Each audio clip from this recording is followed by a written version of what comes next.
Oke Bang, kembali lagi. Sekarang kita bicara tentang masa depan Depok ya. Masa depan Depok. Depok ini kalau kita lihat ini kan sebenarnya cukup lengkap juga sih. Dalam arti begini, di sini ada kampus terbesar di Indonesia, ada UI di situ ya. Kemudian bahkan ada kampus baru nih, UII kalau nggak salah ya. UI 3 ya. UI 3 kan? Universitas Islam Internasional Internasional kan? Itu apalagi kelas internasional juga di situ kan, kampus baru di situ.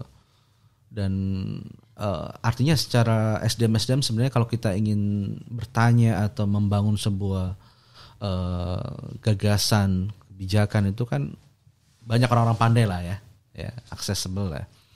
Nah, kalau menurut Bang Imam sendiri ini apa sih branding atau icon dari Depok itu sendiri ke depan gitu ya? Dalam arti begini, kalau kita bicara tentang, saya tuh pernah ke Pineng ya. Jadi waktu itu saya ikut pelatihan pemimpin muda, politisi muda ya se-Asia gitu ya. Salah satunya itu adalah ke Pineng.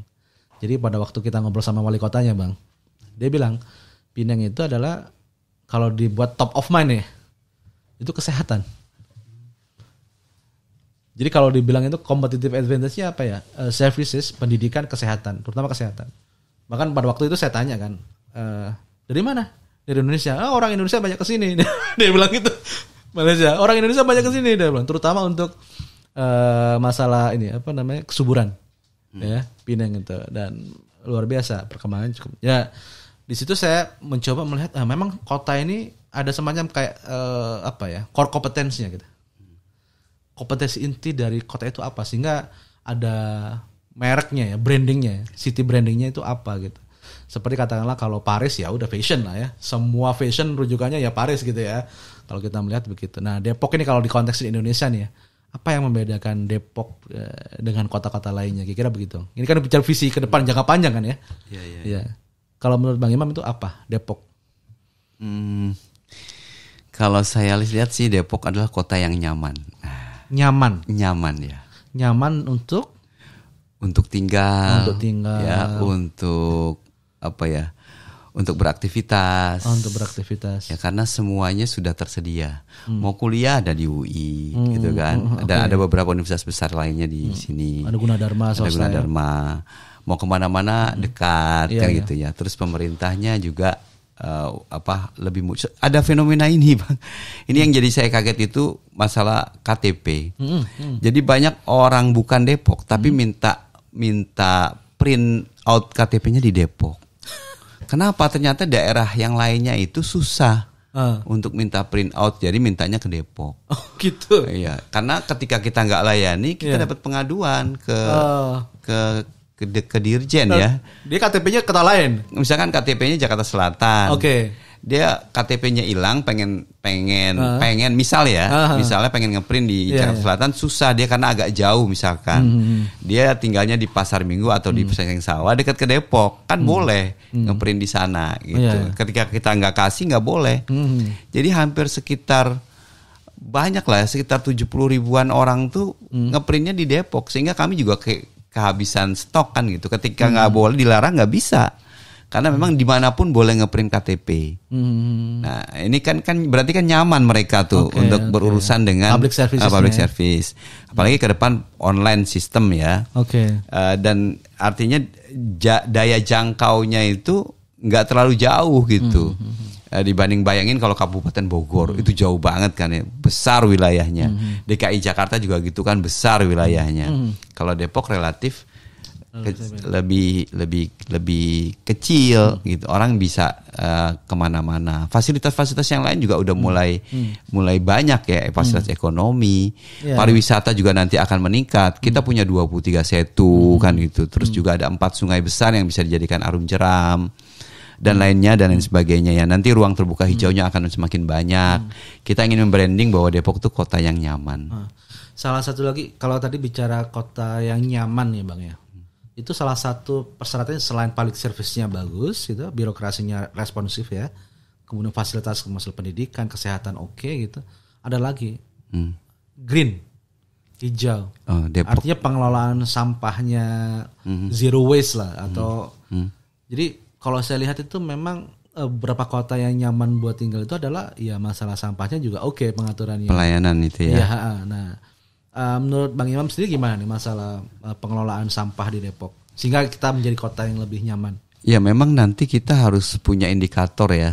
Kalau pengen menuju Depok nyaman itu punya indikator dari segi services ya, pelayanan, dari sisi tempat tinggal, dari sisi apa lagi ya, keamanan. Ini kan nanti ada indikator-indikatornya, betul, termasuk keamanan. di dalamnya banyaknya ruang terbuka hijau.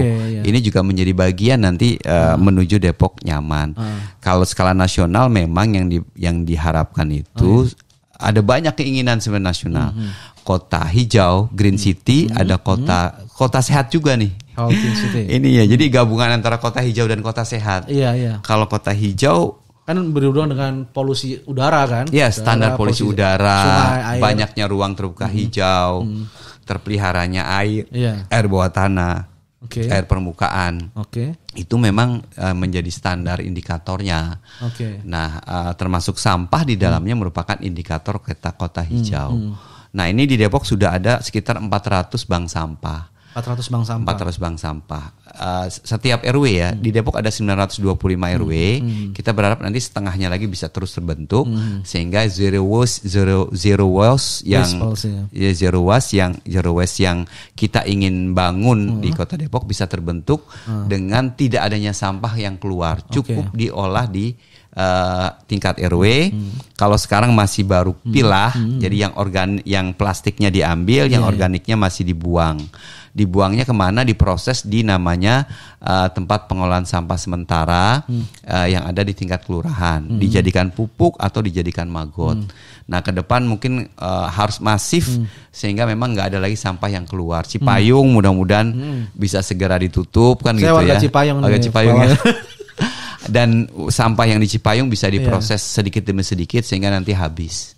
Apalagi pemerintah Provinsi Jawa Barat sudah menyiapkan TPPAS, tempat pengolahan akhir sampah di Lulut Nambo, yang nanti pemerintah Kota Depok buangnya ke sana walaupun harus berbayar. Lumayan bayarnya. Tapi ada roadmap-nya lah ya untuk terkait sampah dan sudah ada roadmap-nya. Insya Allah baik kita yang nanti yang seger, yang sampah seger yang baru dibuang oleh warga itu dibuang ke Lulut Nambo, yang existing yang ada di Cipayung kita olah jadi RDF rencananya. I see. RDF itu semacam pengganti batu bara. Keren. Nah, sebagai kota yang nyaman ya, kita melihat juga kota Depok ini kan saya membayangkan nih, ini tadi kita belum sentuh masalah ini nih, masalah anak muda millennials ya. Tadi millennials kan dominan ya, banyak ya Bang ya. Nah, Depok ini kira-kira bisa nggak sih menjadi sebuah pusat kreativitas anak-anak muda gitu, dan sehingga muncullah kalau di Amerika ada namanya Silicon Valley gitu ya. Iya. Di Bandung itu ada Bandung Kreatif gitu ya, tempat pusat kreativitas gitu ya. Karena ini sebenarnya nih, kayak saya sebenarnya ya asalnya Jawa Timur nih. Terus kuliah di UI, nikah dengan anak UI gitu ya. Jadi warga Depok. Iya. Sebenarnya banyak tuh anak-anak UI yang lulus kuliah kemudian tinggal di Depok gitu. Sebenarnya kan ini kan limpahan ya SDM yang bagus ya buat warga Depok sendiri, sehingga banyak lulusan kampus-kampus bagus gitu. Bahkan lulusan ITB, IPB juga banyak juga yang tinggal di Depok gitu kan. Kira-kira gimana nih Depok sebagai kota kreatif gitu? Kita di janji kampanye Idris Imam juga udah punya program itu. Bahwa Depok kita punya program 5.000 pengusaha baru dan 1.000 perempuan pengusaha. 5.000 pengusaha baru dan 1.000 perempuan pengusaha. 1.000 perempuan pengusaha. Nah, salah satunya juga ada untuk pengusaha startup. Ya. Kita sedang buat. Tahun ini sekitar 2.100 orang yang ikut program ini. 2.100. Jadi setiap tahun ada sekitar 2.100 sehingga totalnya hampir 6.000 lebih. Ya. Itu salah satu creative hub yang akan dibangun oleh kita.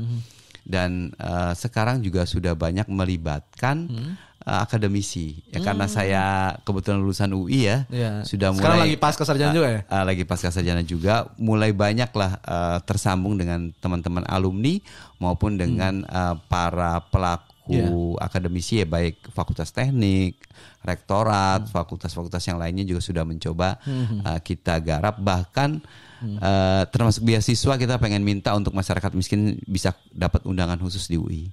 Harapannya bisa terrealisasikan lah gitu. Dan kegiatan-kegiatan yang lain ini kebetulan besok tanggal 12 Agustus Wali Kota Depok speak pidato dalam rangka Hari Pemuda Internasional di ajang kegiatan skala internasional di Korea. Tapi beliau nggak bisa datang ke Korea, hanya mengirimkan videonya. Kami hanya mengirim perwakilan beberapa pemuda dari Depok.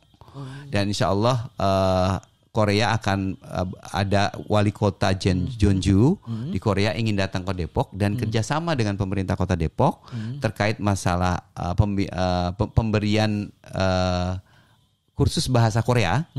Yang kedua, kita akan mengadakan bukan sekedar Fashion Week. Jadi ada Fashion Week-nya, tapi nggak cuma Fashion Week.